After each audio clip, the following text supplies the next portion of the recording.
Catch us Monday from 7 to 8 Central on Tide100.9.com and TiderInsider.com and all your social media platforms for Inside the Trenches. Yeah, I'm from Big Bama. You're not the little one. We got smoke for anybody that wants some. Yeah, we don't do no yapping. Welcome, everybody, to Inside the Trenches. This is the Monday, November 10th edition. It's another Victory Monday here on the show.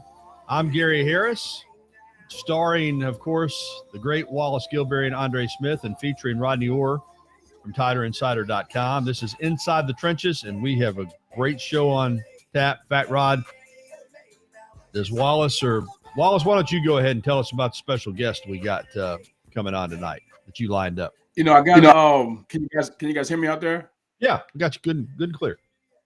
Yeah, we had Jamarcus Russell in town this weekend for the LSU game. I don't know if you guys saw him in Seaboard. He got to snap it up during the game. But yeah, he should be joining us towards the end of the show. He wants to come on and send out his farewells, I guess you can say, for his LSU Tigers. So hopefully we can get him on towards the end of the show. Well, that'll be exciting to say the least. Former number 1 overall draft pick of the Oakland Raiders, and, of course, one of the greatest college football quarterbacks that we've had in the SEC.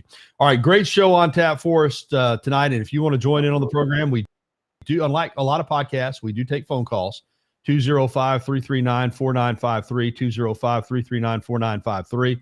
We're available on Tide 100.9 FM, Tide109.com, the Inside the Trenches YouTube channel, anywhere you can get your podcast. So, and a lot to cover tonight. We were off last week for the bye week, but back tonight. And Wallace and Rodney and Andre, I want to get your analysis of, and let me say this to set you guys up. I've been saying all season, modern college football is about winning a game. It's about finding a way to win the game. So I don't want to be a hypocrite here and talk about, well, I'm not happy with how they played.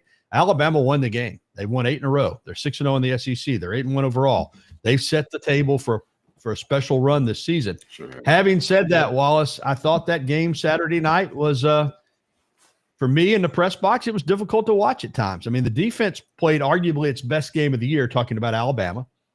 And offensively, they ran the ball for 56 yards. Your starting running back, Jam Miller, averaged 1.6 yards per carry. Ty missed some throws that he normally hits, I think, because a lot of times when you're in second and third and long, it's a lot of pressure on the quarterback, especially when LSU was bringing blitzers. But they got the win, but I didn't leave that stadium, that press box that night, feeling like that was going to be good enough for some of these games that are left. Wallace, what did you see? I'm spot on with you, Gary. I felt like the offense struggled at times. I felt like Jam Miller missed some holes at times.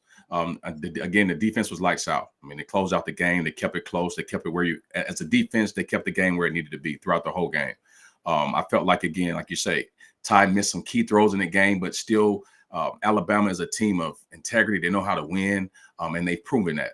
Again, like you said, they're 6-0 in the SEC, coming into 7-0, coming into Oklahoma. So I like where we're sitting at, but definitely the offense, I felt like we sputtered a lot. We didn't get going early on like I thought we would have. In those SEC games, we talked about it last week, Rodney. When you leave a lot on the floor and a lot on the table, team built from confidence, they'll think they can beat you.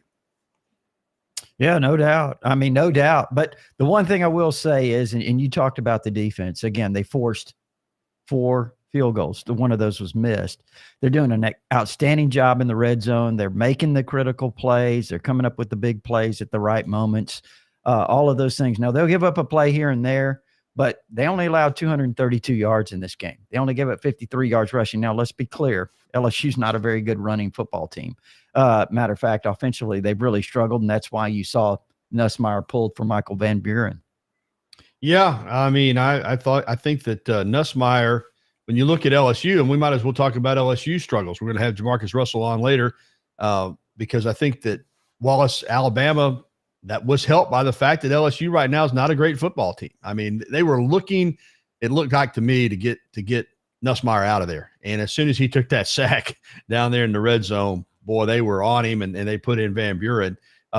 Alabama, as we said, got the win, but they played a team that, quite frankly, right now is going through a lot of transition, and I don't think is a very good football team. I don't think so either. Gary. And also the Van Buren, going back to him, the kid actually played pretty good. I think they would have had a better chance had he started the game, to be honest with you, because I don't think Bama would have been prepared for him. But saying that, we did make the adjustments in the second half to kind of, get him under control and finish the game out like I thought we would have early on. But I was impressed with that kid when he came in there and did what he did. He made some tight throws and he looked good doing it. Ronnie, Alabama could never pull away. And like Wallace said, the defense was, I think, their best game of the year. But Alabama wasn't really pressed because LSU, as well as Alabama was playing defensively, they never really put the pressure on Alabama getting close enough. You just didn't feel like, even though the offense was struggling, that the offense was going to have to do too much to win this game. Well, I never got the feeling that Alabama was really in danger. Right, Even when too. it was a 17-9 game, I thought, I would have been stunned if it got much closer, to be honest with you. Again, LSU offensively really struggled. Credit Alabama's defense there. Offensively, when you look at Alabama, I mean, Wallace touched on it. Jam Miller missing some holes, missing some opportunities. And I think that's a big deal in terms of the running backs, the vision. And again, I'm not trying to pick on Jam. He's done a lot of really good things. And when he injured his shoulder, obviously in the preseason camp, did not play until the Georgia game, fourth game, whatever it was. And,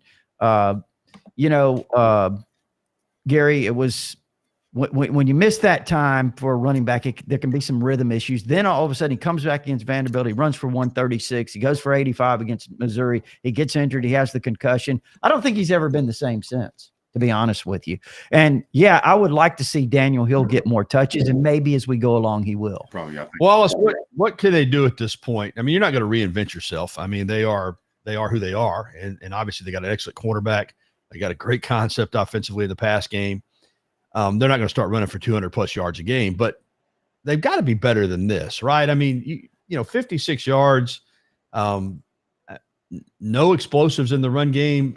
Is there anything schematically they can do? Is it maybe getting Daniel Hill in more on early downs? I mean, what can you do from a run game standpoint to be better than what they were Saturday night? I mean, it's kind of like what Rodney alluded to earlier. And I'm not speaking for Jam or his medical status or anything like that, because I'm not in the locker room or not in the training room, so I don't know. But just from a naked eye, you can tell that he isn't the same guy post injury. Something is missing. I don't know what it is, but something's missing. Do we give the young fellow a chance? I mean, what do we have to lose? It's the it's the end of the season. November is this is ball. If you don't win in November, you don't win at all. So that was always the slogan. So I would like to see he'll get in and get some more, carries, that meaningful carries, as they say. But again, I like Jam. I like what he's done for the program in the past, but I just feel like something's missing. Yeah.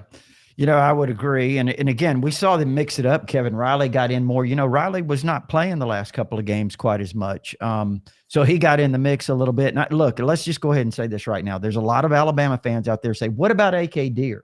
Because we've seen him come in the games. We've seen him flash. He has the longest run from scrimmage this year, a 56-yard run. I don't think there's any doubt what A.K. Deer can do with the ball in his hands. I think the question, obviously, is what he can't do right now with the ball not in his hands. Mm-hmm. He just doesn't understand all the things that it takes in terms of blocking, blitz pickup, when to release, those things. It takes a little time. And so I see it on Tighter Insider. Just give him the ball, get him out there. That's not going to happen. All right. I want to ask you guys, because I've been asked a lot about it. Asked about it on my show this morning, my radio show, people that on social media, about the trick plays. I think initially they were so exciting, and then people were like, oh man. And Ryan Grubbs, obviously they rep these in practice. They're good at it. And his willingness to call these plays when the game's on the line. I mean, not many offensive coordinators have the guts to do that. But now I'm hearing some pushback on, man, even at the end of the game the other day on 4th and 3, we got to run a double reverse pass to get the first down. And I think there's some fear, Wallace, that they're becoming too reliant on trick plays in crucial situations. Is that because they don't have confidence that they can run the ball for 2 or 3 or 4 yards to get a first down? And what are your thoughts on, are they overusing the gadget plays? I mean, again, outside looking in, something isn't there. You never want to be a team that has to rely on a gadget play to get a serious yard. That's like you say, Gary, that's bad. And back in the day when I was playing, we called that bad ball. And again, it was cute at first, but it's only cute until it stops working. So I would like to see, again, a downhill runner like Hill in there getting that tough yard, because I haven't seen the kid take a negative yard yet. And again, like you said, the gadgets were cute, starting off, but now it's coming to a point to where it's like, what are we masking? What are the gadgets hiding? What are we masking with those cute plays? So I'm kind of not worried, but I will say, I mean, we're getting too cute out there this late in November. I agree with Wallace on that. Again, that there was some plays in the game that I thought, maybe momentum wise, they took something away. And I give you an example was in the second quarter, Alabama really looked like they were starting to get into a rhythm offensively in the second quarter. They have the long drive for a touchdown. The second possession in the second quarter, they're driving down again. They have a 1st and 10 at the LSU 12. And I'm not saying it was a bad play call, but they tried the behind the line of scrimmage pass. It's a sideways play to Lightseer Brooks, and it loses 5 yards. That essentially killed that drive right there. Then they try another trick play with a throwback to Brooks, almost get the first down. But I really thought that play right there, 1st and 10 at the 12, you've got momentum, you're moving the ball pretty well, and then they go to that play with Brooks and they lose 5. So, yeah, I think I do like some of the play calls that they have in those situations. But again, enough's enough. All right, before we look ahead to Oklahoma, you guys both touched on the defense. They only gave up 232 total yards, 59 rushing yards per play, 4 yards per play. They were held LSU to 5 of 14 on third down. Only gave up 13 first downs. They got 3 sacks. They forced 2 turnovers and almost got a third. You said it, Wallace, but the defense was flying around. They looked fast. They looked confident, and they were disruptive. And you feel like with the offense maybe not playing as at high a level as it was earlier in the season, that you need this from this defense down the stretch if you're going to get to where you want to go. 100%, Gary, because everybody knows defense wins championships. And if you have your defense playing consistent and good in this type of weather, and this, because it's getting cold out here now. Now it's time. This is football. This is football weather. Now we're going to see who really wants to make that tackle. There's a lot of missed tackles when that temperature start dropping. So I like where our defense is headed. I really do. The defensive line, outstanding. They was getting off blocks. They knew where they need to be. We're definitely trending in the right direction up front, and that allows the linebackers and the guys in the backfield to play careless and freely. So I like what I'm seeing, guys. What about you, Rodney? Well, let me say this. I'm getting a lot of text messages here about several about, are we going to see any changes? And again, I know what the changes they're talking about is offensively. And, look, I think at this point in the season, Wallace, you are who you are pretty much. I mean, yeah, you want to see some things that maybe in the run game, they may have to do some things. Now, I will say this. If there's one thing I would like to see more of, and I know Josh Cuevas had a really good game. He made some good plays. This might have been his best game in terms of the numbers that he put up. But I think there's opportunities for the tight ends. I think the way these teams are blitzing, I think you can use the tight ends a little bit, maybe in the middle of the field some. Saw some times there, Gary, where the middle of the field was open. And if you get a guy like Josh Cuevas or Caleb Edwards, a true freshman, man, I think you can use those guys. All right, let's we got Andre on now with us. Dre, a little bit late to the party, but we've been analysis of LSU. So since you're joining us, just your thoughts on what you saw from the Crimson Tide, and then we're going to get to Oklahoma, but your thoughts on the 20-9 victory by Alabama, a little bit sluggish on Saturday night at Saban Field at Bryant-Denny Stadium. Most definitely. I would say I would like to see, we don't really have identity on offense right now. It's pretty tough to say this late in the season. We really don't have identity. The one thing that we know we can do that's going to get us the game, win us the game, we got to go to resort to trick plays. There's still games at the end which we're able to rely on our offensive line up front. I like the combinations they've been trying, different combination of linemen. I saw another 70 in there. I can't remember his name. I think he played really well at left guard. He did some good stuff to get up to the linebacker in the second level. And also, to me, I like the freshman at the right tackle, 64. I think he did a tremendous job coming in and doing some key times in the game. And going out there and did some really good things in pair protection in one game, moving guys with their will. And I think the defensive line, Wallace alluded to, he thinks the defensive line is starting to be comfortable, be the guys that we expect them to be. who sealed the game at the end, his name. But he did a tremendous job getting out there, tackles, protection into the quarterback. That was great to see also. But I just think we just need to find identity. It's just hard to believe that we're going to win later on in the season. We can't run a game, run the ball, but it's you expect Alabama. I tell you what, Dre, let's go ahead and take our time out. Your audio is a little bit it's a little bit on the skits right now. We'll see if Bob can get that straightened out. And we'll take our first break, and when we come back, we'll dive into Oklahoma. Hold tight with us, and this is Inside the Trenches, and we'll be right back after this. Labor Day has come and gone, but the best beach days are ahead of you on the Alabama Gulf Coast now through Thanksgiving. No one wants to work on vacation, so let iBeach Service do it for you. They'll set up your chairs, umbrellas, and canopies every morning and take them down every evening so you can soak up the calm, the sun, and the peace you deserve. For more information, you can call us at 251-504-0097 or visit us online at ibeachservice.com. The Law Tigers is once again giving away a custom-built Crimson Tide motorcycle to one lucky fan. This one-of-a-kind bike is a tribute to your favorite team and was built by Area 51 Custom. Go to crimsontidebike.com now for your chance to win. The fall is a great time to come have a ball at the beach. This is Hunter Harrelson, owner of Beach Ball Properties, letting you know that we have dozens of great condos and houses waiting for you to come down and take advantage of reduced rates, less traffic, no waiting at restaurants, and the beautiful fall weather here in Gulf Shores and Orange Beach. Check us out at beachballproperties.com, on Facebook, or call us at 251-968-8896.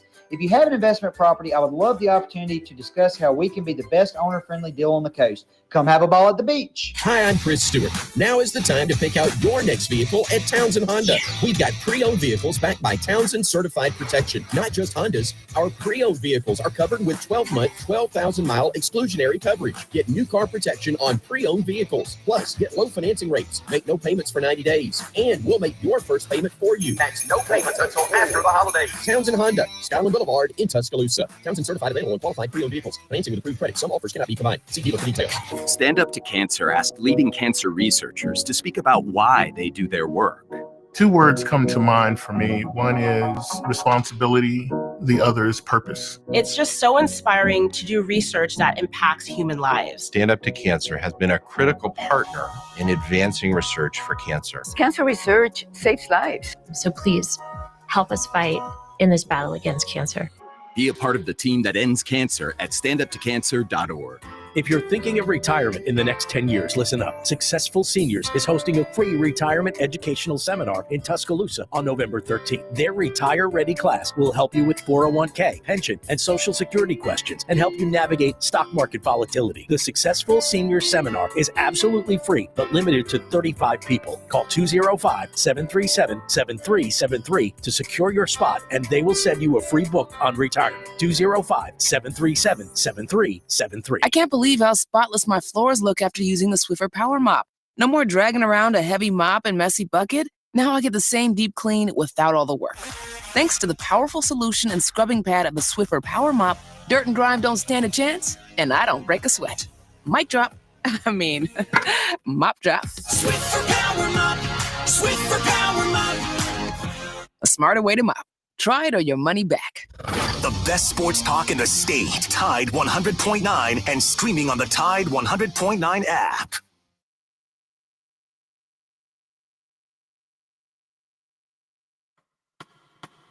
Football is back. Join former Alabama standouts Wallace Gilberry and Andre Smith alongside Tider insiders Rodney Orr and Gary Harris every Monday from 7 to 8 p.m. Central as Wallace and Andre take you inside their time in the Crimson and White and in the NFL. Come along as they give you an inside look into the Crimson Tide and more. Catch us Monday from 7 to 8 Central on Tide100.9.com and TiderInsider.com and all your social media platforms for Inside the Trenches. Yeah, from Big Bama. You're not the 7:19, we're back on Inside the Trenches, starring Wallace Gilberry and Andre Smith, featuring Rodney Orr. I'm your host, Gary Harris, and we're about to dive into Oklahoma. And I'll just let you guys take it around the board. But this is an Oklahoma team that seems to have found its way. Mateer's back, and he's healthy now. Very athletic quarterback that can make plays with his arm and his legs and can throw on the run. That defensive front is one of the better ones that Alabama will have faced. And we know Brent Venables has been able to dial it up against the Crimson Tide a couple of times, last year included, also when he was at Clemson. And last year's game in Norman was a disaster for the Crimson Tide. It cost Alabama a spot in the college football playoff. And we know this too, because I did post game Saturday night after the game. And those players, I'm going to tell you, Wallace, we'll start with you. They remember Ty Simpson said, it was a spooky night out there. We just never felt right. They took it to us. And yeah, we remember. And I hope that's maybe has something to do with Alabama being a little sluggish against LSU, because I do think they're going to prepare really well for this game, understanding what's at stake and understanding, Wallace, what Oklahoma was able to do to them last year in Norman. Absolutely. Yeah. And something like that, it lingers. Something like you take it back to the FSU loss. Those guys still that haven't left the back of their minds. And so I'm sure a loss like that hasn't either, because I can remember whenever we would play Auburn or LSU on those consecutive rivalries, that we thought about that last year's game. That carried a factor into how we felt and how we played. And you guys mentioned that the Oklahoma's defensive line. It's going to be a Bama on Bama ball. Todd Bates, right. Ex-Alabama D lineman, one of my proteges. He has those guys everywhere he's been. Clemson, when he left Clemson took a dip. I think a lot of people haven't realized that. When Todd Bates was a big factor even at Clemson. So he knows how to get those guys going. He knows how to put them in position. He knows how to get them in play, just like Freddie Roach. Those guys, we all played on the same defense under Coach Kine. So we all got a little, Joe in us, as they say. So that's what you're seeing. And he's going to have those guys ready. Todd's coming in here. He's going to be ready to play. He's going to have those guys ready to play. So I'm excited how they come off the bus. I know how we're going to come off the bus. I just want to see us have a faster start than we've had in the past. And like you say, Gary, we're going to have to, start fast, because Mateer and those guys, they know how they felt last year also. Dre, the offensive line is going to be challenged in this game. And if they can't get the running game going, that Todd Bates and those defensive linemen, they're going to be coming hard after Simpson. From an offensive line standpoint, you missed the segment when we were talking about the run game, but I know it would help if Alabama could run the ball on first down and get into, instead of being behind the sticks the way they were against LSU. But what kind of challenge is it for this offensive line against this Oklahoma defense? Yeah, it's going to be challenging. You already said I missed it earlier one time, but we just got to continue to understand that these guys, like I said, they're gelling. They're playing different combination of guys. I think that it just really comes down to these guys just really continue to work hard, whatever combinations out there on the field, whether it be the freshman at right tackle or number 70, I don't know his name. He came in and did a tremendous job. I think these guys will just continue to work hard, really work on blitz pickup this week. There were a lot of holes in protection when it came to picking up different blitzes that LSU was giving us. We're probably going to see the same thing again this week, because it's a copycat league. You can't stop it one week. You're going to see it the next week.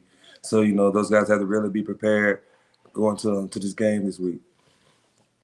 Rodney, you remember it well. Alabama was coming off a blowout loss in Baton Rouge where LSU couldn't stop them. They were I think a double-digit favorite in Norman. At the time, people were talking about whether Venables would make it through the end of the season. And the feeling was Alabama was going to go in there and blow out Oklahoma and basically with an Iron Bowl win, wrap up a spot in the college football playoff.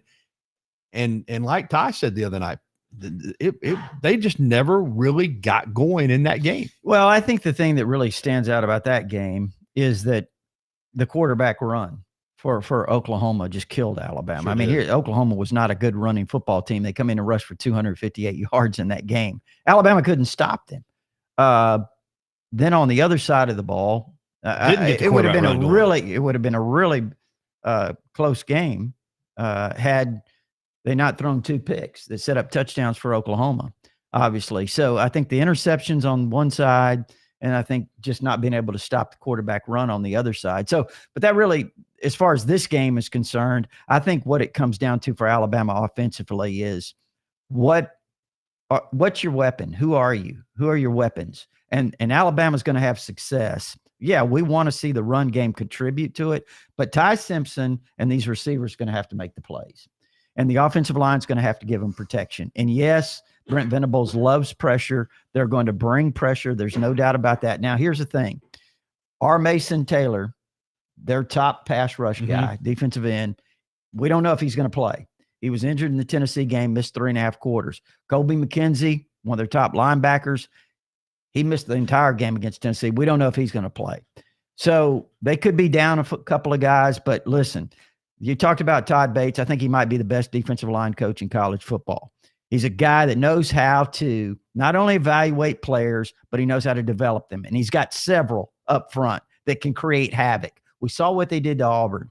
I mean, this guy they're going to have tons of defensive linemen that they're going to rotate in there. So the key is going to be for me is, can Alabama protect Ty Simpson, give him enough time to make some throws? And if he does, I talked to my Oklahoma people last night, talked to them again today, and they said, listen, if you give Ty Simpson time, he's going to have a chance to have a big game. Joey Aguilar lit them up at times in this game a couple of weeks ago, Oklahoma's last game. So the key is give Ty some time. He's got to be on. He's got to make the throws. Alabama's going to have some opportunities in the pass game. All right, let's stay with Oklahoma. I'm really interested in what the former players have to say. This is a tricky topic, but it's come up going all the way back to the national championship game in Santa Clara when Clemson blew out Alabama. There was a lot of talk after that game that Clemson either had the signals or Alabama were tipping plays off, but they were dialed in. That Venables was dialed in on what Alabama was doing offensively pre-snap. And it came up today, and Ryan Grubb, and it's come up with other teams, Auburn this year with Oklahoma, that Oklahoma is very good at stealing signs, at pushing the envelope on, getting an edge through covert operations, if you will. Wallace, how concerned are you about that? And what do you think Alabama will do to try to counter making sure that Oklahoma doesn't have an edge before they snap the football? You can't worry about that, Gary. Like that's a non-inflicted gunshot wound, as they say. We can only worry about who's lined up in front of us and how we're gonna attack those guys for 4 quarters. People been stealing signs for when they start developing signs, so that's not a secret. And maybe like you say, those guys, they put a little bit more on it than others do. But you still got to go up out 11 on 11 lineup and play the game for 60 minutes. And within those 60 minutes, that's the most important thing. Even if someone, like you say, first down, you're expecting a run. So the defense knows it's going to be a run. So it's going to be who wants to stop this play the most. So that's what it's going to boil down to, is who want to stop these, who has it, who wants to get there the most. Dre, how about from this standpoint though? Forget the sign stealing. How important is it as an offensive lineman that you're not tipping off run or pass based on how you line up or what you're doing with your hand, or because we do know they can't help it, Gary. You can't help it, Dre? Can't help that. We're creatures of habit, but like I second what Wallace said, that there's pride, When I play, I really didn't care if you knew where the ball was going. So these guys have to, these guys have the mindset, like it doesn't matter if the defense knows their signals.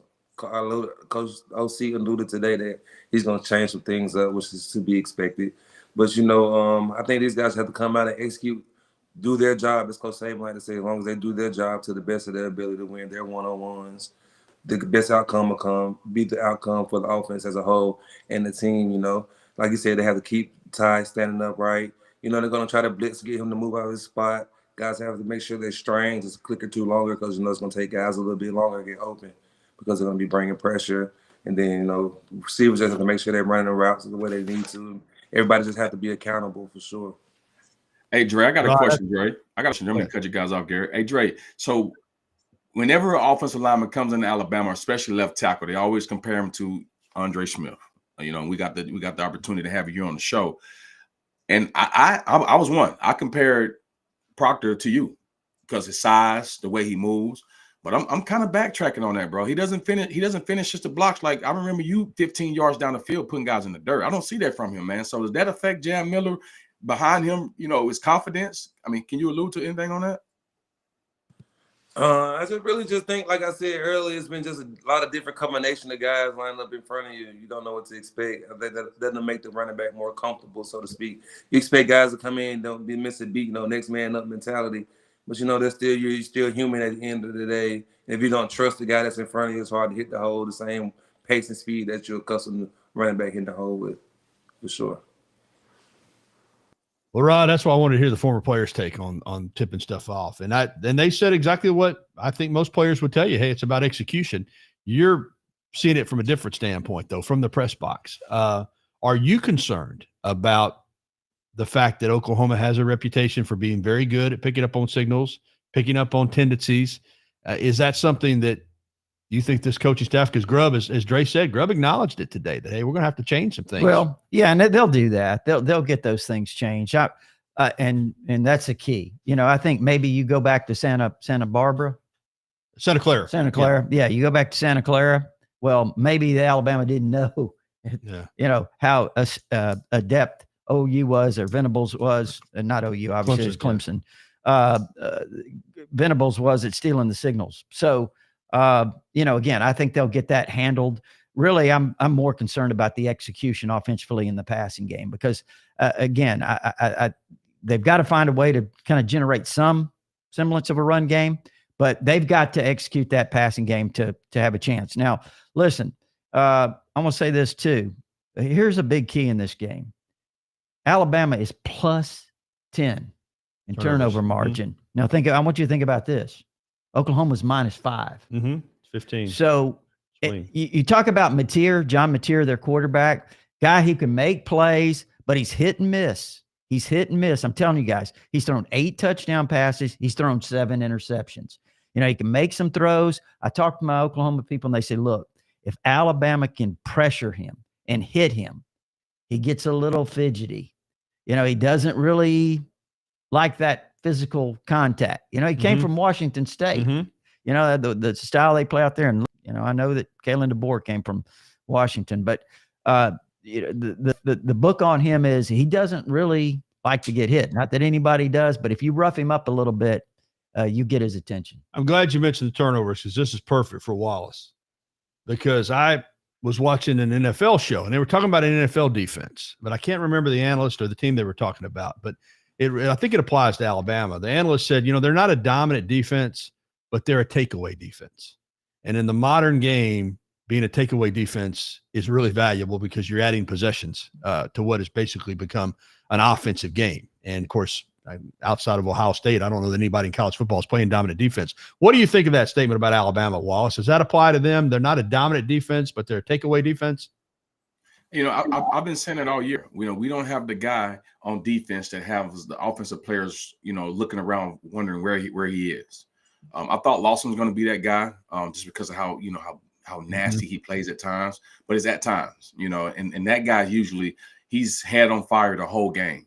And we don't, it's like Dre say, just on the identity on offense, the same as the defense. We don't have that head. And then again, I take that back though, Gary. As I'm sitting here talking about that, football is a lot different now. That guy, they've kind of removed him from the game of football to a certain extent. So with that being said, you still need to have that guy that keeps, the other team on their toes. And I don't think we quite have him yet. We have him at times, but I don't think we have him yet. A predator guy, as they say. Yeah, a predator. That's right. Dre, the turnover margin that Rodney mentioned, though, that's huge for a football team. If you're plus 10 and you're playing a team that's minus 5, you got to think that if the season plays out, this game plays out the way the season's played out, that Alabama's going to force a couple turnovers here.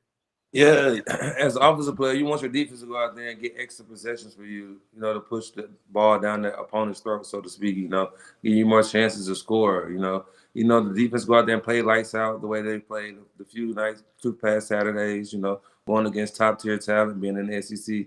I think going against Oklahoma, playing against LSU, leading up to the Oklahoma game, was just like these guys will keep ramping their talent up, just keep building camaraderie with each other, keep building that brotherhood and playing for one another. I think the sky's the limit for the defense for sure. Rodney, coaching staff wise, Kalen DeBoer's coached in a national championship game. He's won conference championships. Brent Venables is a terrific defensive coordinator. As a head coach, he has really not gotten and reached the level that Kalen DeBoer has. Does Alabama have a coaching advantage here with Kalen DeBoer against Brent Venables? Well, I mean, last year they didn't, I think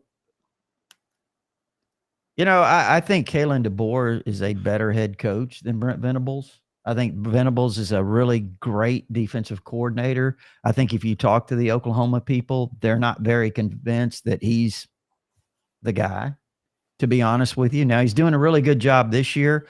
They're in great position right now. So he's got his team in position. Saturday will go a long way to determining a lot of things, I think. But, obviously, like you said, he's going to have a defense that's going to be ready. And I think the home crowd being here in Tuscaloosa, I think that's a huge advantage to Alabama because, when you go on the road, when you're a quarterback, and again, he went to Knoxville, he did a fantastic job. But Mateer's going to see I think he's going to face a real raucous crowd here in Tuscaloosa as well. Wallace, what about Kalen DeBoer and the job he's doing this year as the head football coach? I mean, you've seen a lot of them come through here, and of course, Saban was as good as we've ever seen. What do you think of the job that DeBoer's done this year?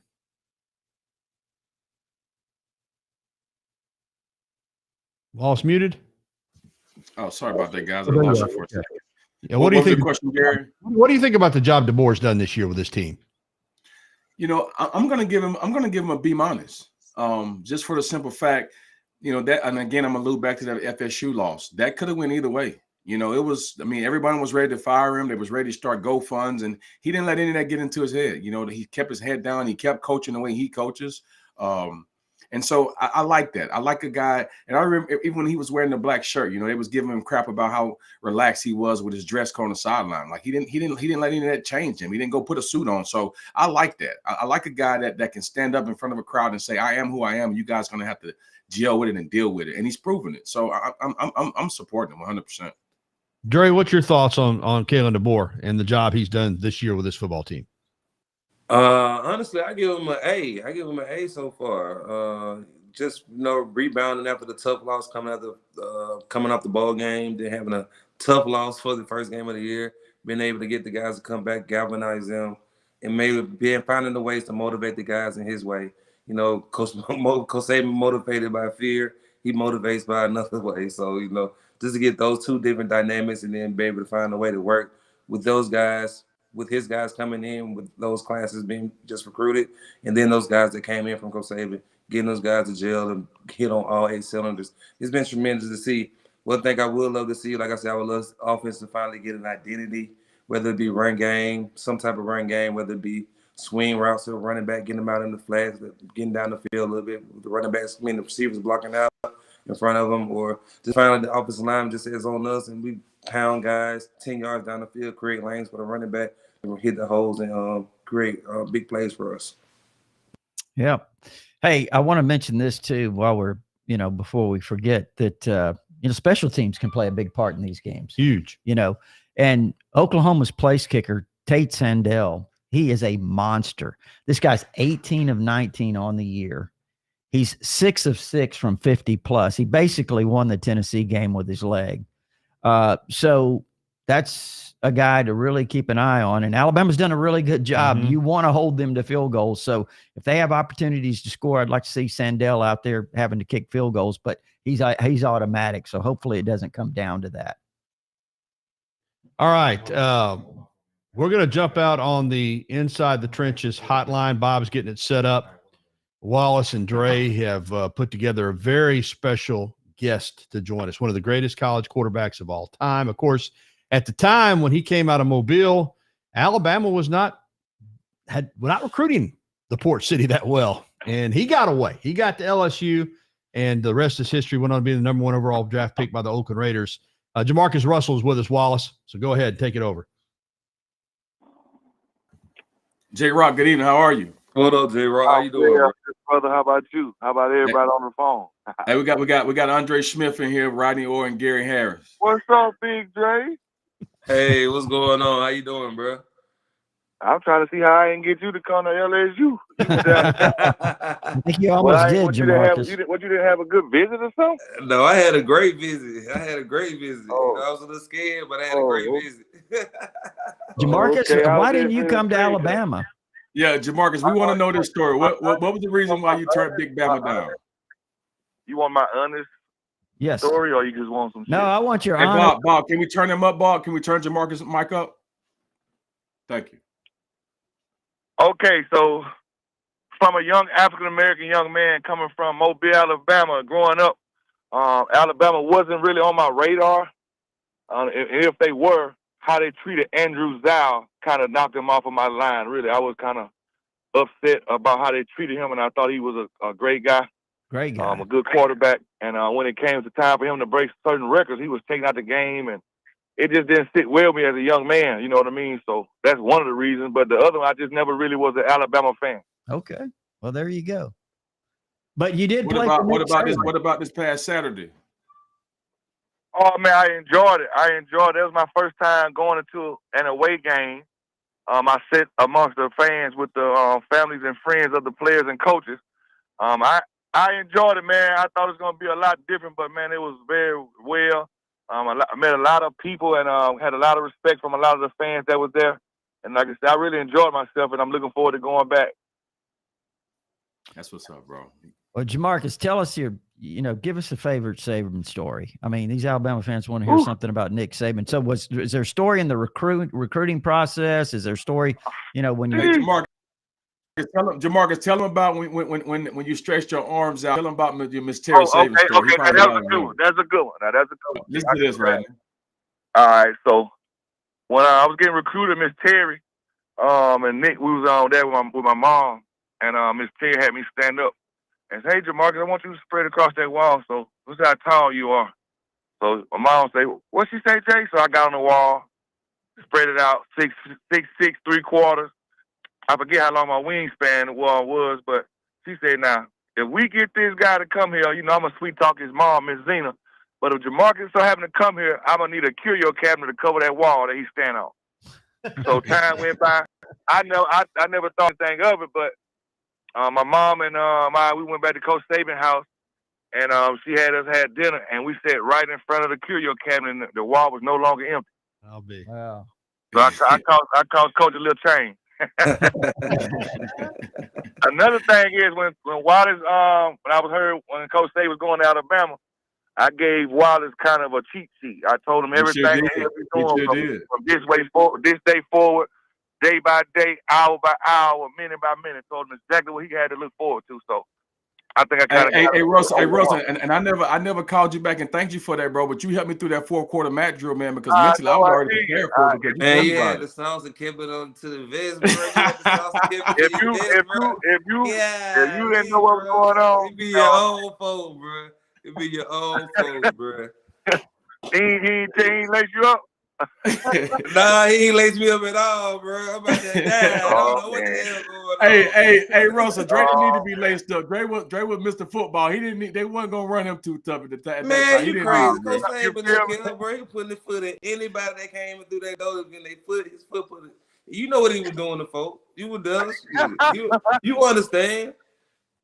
Hey, I had to lace him up, man, because if he won, I already know how you can get your mind frame ready for that.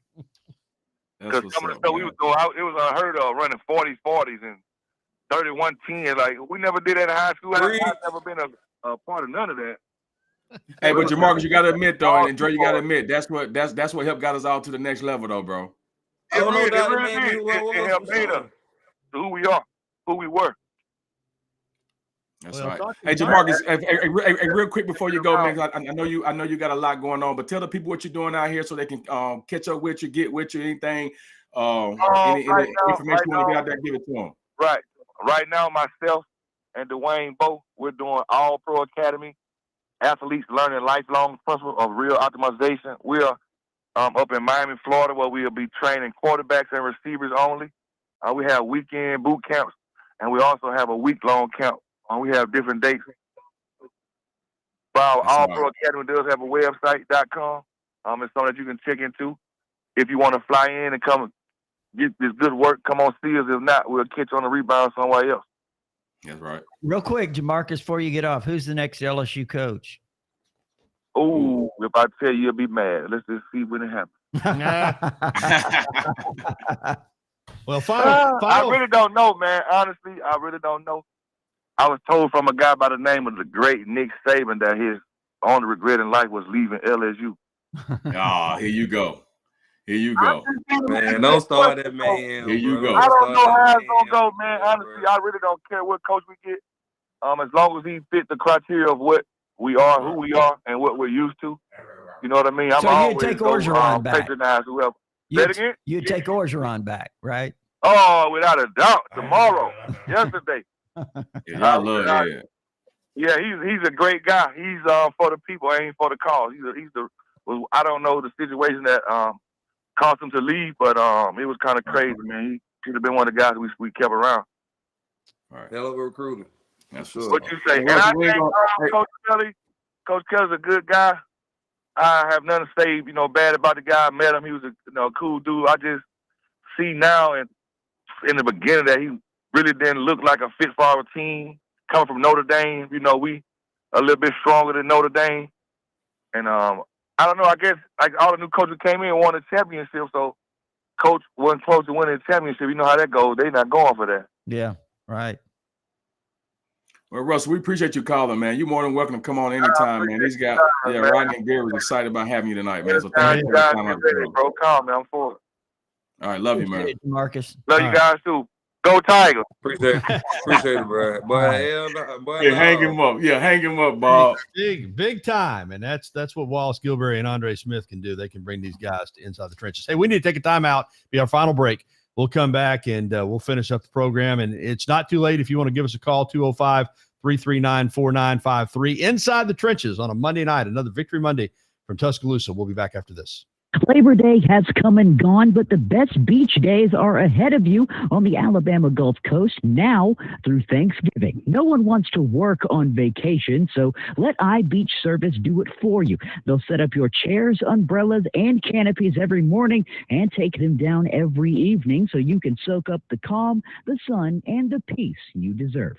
For more information, you can call us at 251-504-0097 or visit us online at ibeachservice.com. The Law Tigers is once again giving away a custom-built Crimson Tide motorcycle to one lucky fan. This one-of-a-kind bike is a tribute to your favorite team and was built by Area 51 Customs. Go to crimsontidebike.com now for your chance to win. The fall is a great time to come have a ball at the beach. This is Hunter Harrelson, owner of Beach Ball Properties, letting you know that we have dozens of great condos and houses waiting for you to come down and take advantage of reduced rates, less traffic, no waiting at restaurants, and the beautiful fall weather here in Gulf Shores and Orange Beach.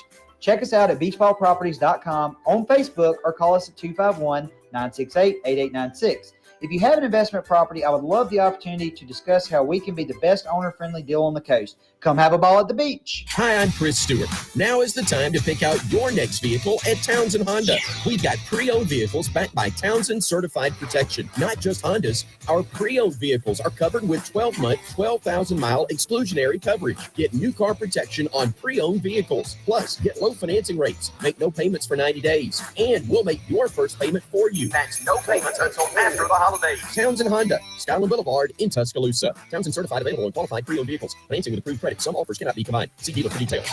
Your flagship home of Alabama sports. All season long, don't miss a minute of Alabama football coverage right here on 95.3 The Bear and Tide 100.9 and 12:30 a.m. WTBC. And that means after the games, the Tide postgame show is live. Call in, talk about what just happened on the field, hear great moments from the game. The Tide postgame show is powered by Pearl River Resort, DCH Regional Medical Center, Tuscaloosa Chrysler Jeep Dodge Ram, and 2 Dimes. Kohl's has 20% off gifts that are so good, your family might think you read their minds. Check off your list now with cozy, thoughtful, and stylish gifts that will make them say, "How did you know?" Yep, with these presents from Kohl's, you're going to leave them feeling impressed and convinced that you're a psychic. Shop Kohl's for an extra 20% off gifts that are the perfect fit. Select styles. Offer ends November 22nd. Some exclusions apply. See store or Kohls.com for details.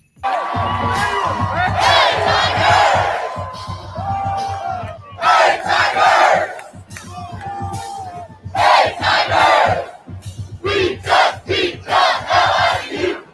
Rabbit, yellow, rabbit, yellow, hey, Tiger!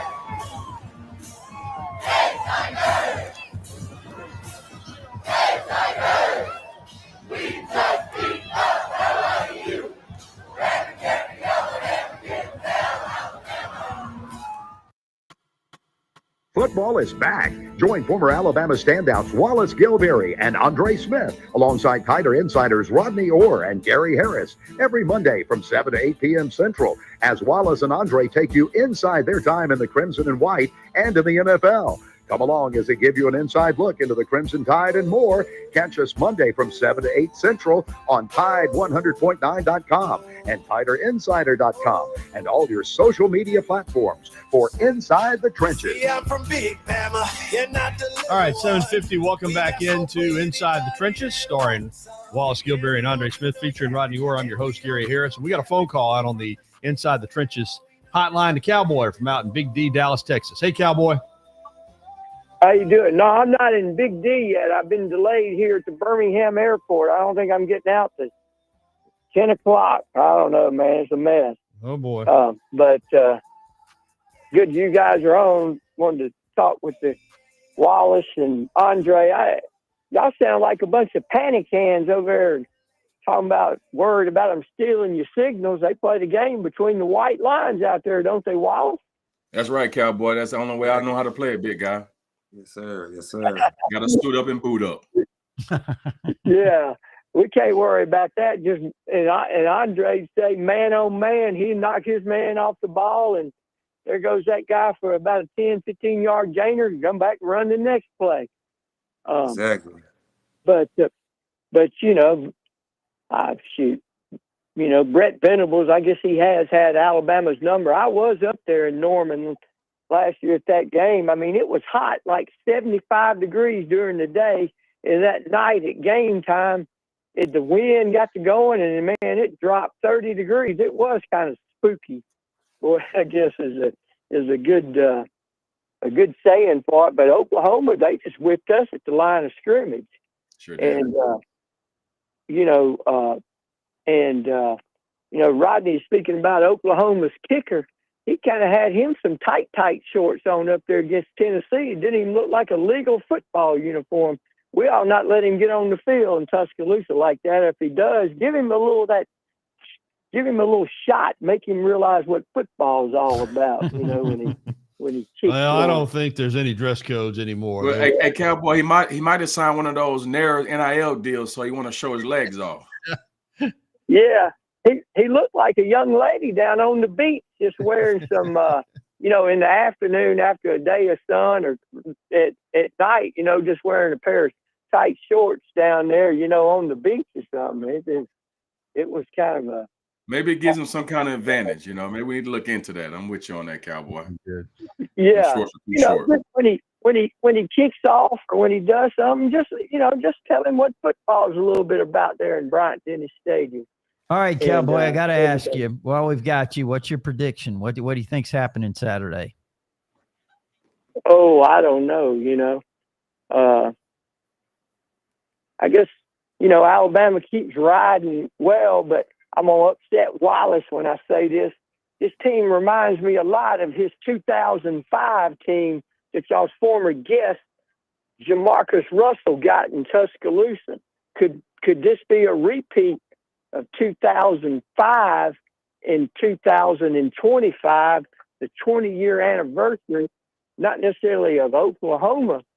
I mean, LSU coming into town, but Oklahoma, could they come into town and do what LSU and Jamarcus Russell did to Alabama that day? Oh, Wallace not going to like me for this, but, it's all fair game. I mean, I'm here to tell you, Cowboy, if we don't come out and run the ball successfully, and we don't come out and get off those blocks on defense and show up in those gaps, it might turn out to be that kind of a game. Yeah, well, I think, Wallace, you call it somewhat like it is. You kind of have some concern about this defensive strategy. I think we play a helter-skelter defense. We got a lot of linemen kind of jumping up before the ball's snapped, and they're moving. And it's working on a team that doesn't have a good quarterback. And, if Mateer can stay in this thing, I'm kind of worried a little bit because, like you said, Todd Bates, he can coach that defensive line, and Clemson has dropped off on the defensive line since he left. Absolutely. Absolutely. Absolutely. But, probably Alabama, they'll get it at home. I'd say 31-28, but a turnover is going to turn this game in the fourth quarter, I believe. Well, I gave you the turnover margin. You know, Alabama's plus 10, Cowboy. Oklahoma's minus 5 in turnovers. So that's a big key. This guy's probably before Wallace's time, but this defense reminds me a lot of Don Lindsay 100%. style defense in Alabama. I think this defense is a little better than those defenses were under Don Lindsay. I think, you know, not that I think this is necessarily a extremely fundamentally sound defense at all times, but that defense that he ran was just, I mean, they just lined Keith McCants up out there and said, let Keith make tackle. Yeah. Or Derek. That's another Mobile guy. Or Derek Thomas. Yeah. Oh, my God. This is the third and long. Now, I was wondering this, Rodney, I don't see any of these teams challenging Alabama on the boundary with throws and to corners and challenge our corners down the boundary, you know, those kind of throws, you know, that FSU that hit one down the sideline. Yeah. That jump ball pass where you kind of come back, you know, back shoulder throws. Yeah. I mean, we hadn't really faced a quarterback can put the ball down the field yet. Yeah. I hope this guy can't do it Saturday. Which, by the way, I thought Dejoun Lee played a really good game Saturday. He made some plays. I was really concerned about Tre'Dez Green, their 6'7" tight end guy that they move around a lot, makes a lot of plays. But you saw the play that Dejoun made in the end zone. If Tre'Dez doesn't knock the ball down, I mean, Dejoun almost picks it off. But I thought he played really well. Yeah. All right, Hey, Cowboy, Andre, we got to run, my friend. We got to wrap it up. We got to start wrapping it up. So appreciate the phone call. And Wallace, before we get out of here, a word about the podcast and how people, if they want to advertise or get involved in helping out the show, how they can do it. Absolutely. Excuse me. Inside the Trenches, 9271@gmail.com. Next week, we'll be giving away a 3-day stay courtesy of Beach Ball Rentals down here in Orange Beach. You can go to the Facebook page, Inside the Trenches with Gil and Dre, and kind of add as a follower. And we're going to kind of figure out a way to make that entertaining to give that condo away so one of our lucky fans can come down here and enjoy some sun when it starts warming back up. And we're still connected with iBeach Property. You guys come down here and need some umbrellas. They can provide all of those, tents, even can do a camping marshmallow night. So they give me iBeach.com. Hit those guys up, and they'll hook you up with some beach chair rentals. And other than that, we're rolling, guys. I mean, it's a fun show. It's getting great every week. People are starting to pick it up, starting to pick up what we're doing. So I'm excited about it. Where's Nana? What happened to Nana? Yeah, we got to make sure she's feeling right. We need to call Nana. Somebody need to get Nana number and call Nana. Tonight. We'll check on her. I wore my special hat just for her tonight. I bet she's listening. All right, guys, great job. Next week we will recap Oklahoma. Of course, have the calm before the storm with Eastern Illinois before the Iron Bowl. And boy, that Iron Bowl is going to be something because we don't know what to expect out of Auburn with all that's going on down there. But that's for a future time. All right, thanks everybody for tuning in to Inside the Trenches. For Wallace Gilberry, Andre Smith, and Rodney Orr, I'm Gary Harris. We'll do it again next Monday night at 7 o'clock Inside the Trenches.